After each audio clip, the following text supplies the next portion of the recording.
Great. Thank you so much for the introduction, and thank you everybody that's listening in for the patience. There's been so much great stuff that have happened. It's a bit humbling for us to go last, and I got to listen to so many other great innovators in the space. Um, Concert Health believes that every person in this country deserves access to exceptional behavioral health services alongside the provider they trust most. And we exist to make that happen. And we're building what we hope is becoming the best behavioral health medical group in the country. My name's Spencer, and I am the co-founder and CEO, and I'm joined by my partner in crime and our Chief Clinical Officer, Verna. Verna, do you want to introduce yourself? Sure. Hi, everyone. I'm Verna Little. I am Spencer's partner in crime. I'm a psychologist and social worker by trade, and super excited to tell you a little bit more about what we've been up to. Yeah, so over the last 4 years, we've built a provider organization that employs closing in on 250 clinicians, cared for 29,000 patients across 12 states, and Arizona was actually our original one. We've been there treating thousands of patients. Really proud that over 35% of those have had Medicaid as their insurance, and a growing group of people under the age of 18. We now serve kiddos down to 6. And our chief partnership is with a group of amazing medical groups, primary care teams, and health systems, working across those markets to really deeply embed in the primary care site to help them deliver a evidence-based model of care called collaborative care, helping improve access and outcomes, saving the time and stress for their physicians, making it financially sustainable for the practice, and really aligning well with their future in value-based care. You can see several partners from small independent groups in Arizona, the largest OP group, Women's Health Arizona, and some larger health systems like Tucson Medical Center. Verna will describe quickly the clinical model.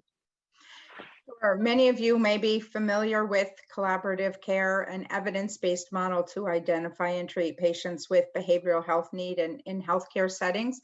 We're actually really proud to partner with a lot of pediatric-specific practices, as well as family practice and others that serve the pediatric and adolescent population. What we bring for collaborative care is we really follow collaborative care to the fidelity of the model. I always like to say we really drank the Kool-Aid when it comes to collaborative care. So we bring licensed mental health providers onto the primary care team. We document in the record of the primary care pediatric provider so that when they make a referral consistent with what their workflow is for other referrals. We will then respond back and follow up same day, next day, generally within a couple of hours, directly to that pediatrician, so they know what's happening with their referrals real time, right in their electronic health record. We also bring a psychiatric consultant. Our child and adolescent psychiatric consultants are in all of our markets. They work really closely and also have access to the electronic health record. So they're reviewing information, providing consults, and communicating with those pediatric providers. And we've developed a registry that we use that helps us track the population, make sure we're really working with providers on their entire population, as well as tracking outcomes. And the services are patient-centered in the modality. And so most of our work is on a video or phone-based. And some of our partners, we do some co-location as well. In Arizona, folks are familiar. I don't believe that these services are covered yet by West Virginia Medicaid on the fee schedule. There's a set of new CPT codes. Medicare was the first mover, along with a couple of states like Arizona and New York that covered that. It's on a case rate monthly, normally a service that's classified as a primary care service. And one thing we found is that it's exceptionally important for the primary care teams to be able to deliver it all panel, meaning for those practices that have a mix of Medicaid, commercial insurers, or others, right, really having an opportunity to build a service line that can work for all their patients.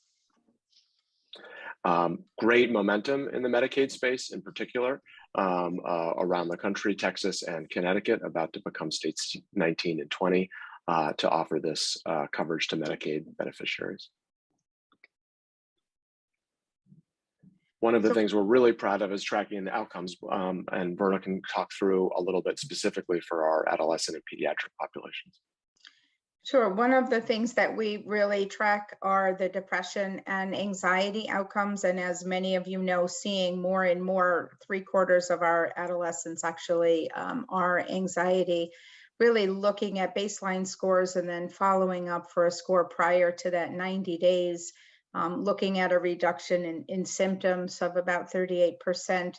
At that 90-day mark following the adolescents and kids up to 120 days, where a lot of them see a pretty good improvement rate, 60%. Many of the children and adolescents we serve are in our FQHC partners and in some of our underserved communities. So certainly working with a lot of social determinants and some other factors. And then, of course, really working to help our partners meet their UDS measure, many of them who are FQHCs, but also really, of course, making sure that we're getting people better and looking for those subclinical scores of 5 and below, and really continuing to see a rate of about in the 60% across our children and adolescents. Also care for a lot of kids with ADD and ADHD using the Vanderbilt, looking at a total reduction in symptoms and tracking that as well for our partners. So how could we work with health plans? While our principal partner has always been, and I think will continue to be, that primary care physician, we think we can be really exceptional allies at the plan level as well. So first off, just want to say thank you to our colleagues and partners at Access. You all were early and aggressive adopters of collaborative care, and let us be really one of the first states that we were able to operate all panel across that, which has allowed us to care for thousands of your members, and over time, hopefully many tens of thousands more as we continue to scale with our existing and new partnerships. But we think there's really some exciting ways to go from good to great. First is obviously both coverage, but a couple of ways to think about it. One is rate parity. We often are encouraging Medicaid plans to try to stay at 100% of Medicare for these services in their region. Really important to make it work for the primary care teams, especially given how hard it is often to find behavioral health providers that will even take Medicare commercial insurance. We think while many plans use a 2-hour limit in collaborative care for that 30-minute modifier, the 99494, we often are working with groups to encourage them to sort of take a more flexible approach, particularly with patients that have more urgent symptoms.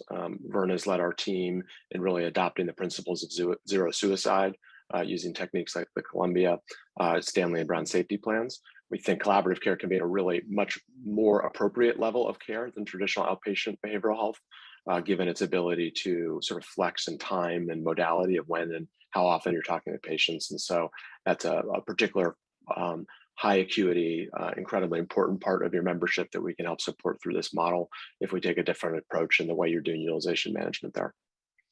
Second major area is the engagement pathways. While many patients are attached to a primary care physician or a pediatrician, many aren't, or the pediatrician might not realize the symptoms that you're showing up in your own risk scores or sort of other places they're touching.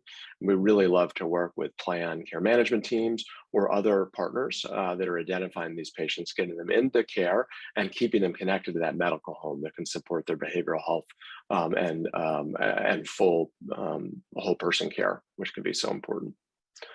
And then the third major area we always like to talk about is helping support the work that you all are doing in your broader value-based care strategy.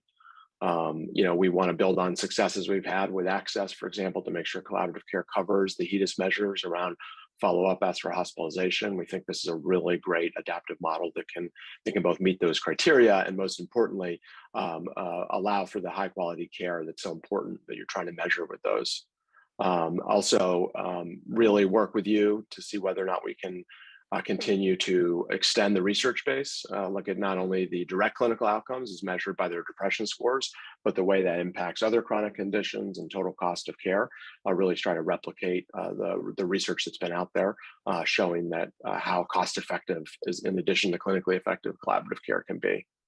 And then really want to align with you on where you're taking risk, where you're taking outcome-based reimbursement into the primary care setting, and be a vehicle to help support that success across the groups that you work with, and that we're often partnering with as well.